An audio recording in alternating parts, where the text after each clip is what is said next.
ngasi ke sigum laba 7 days training program mushroom and food processing gi aikoi makha chatharok koina food processing koi gi practical oina koi madam mala mahangna sumiduna koi gi sigum laba food processing asi tawjabani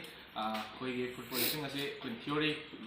loira matung dai koi practical oina ngasi gi semjariba koi gi hetu achar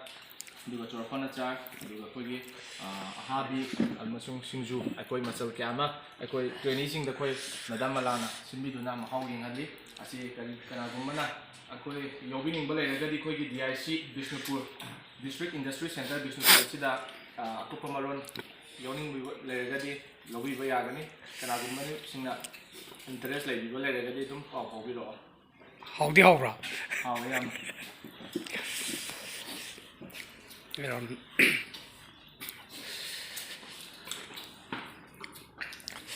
hawro ma'am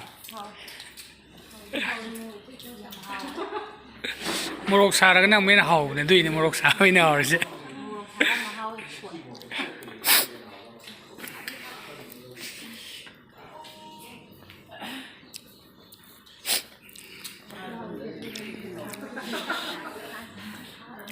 hawrse na sana semjabane na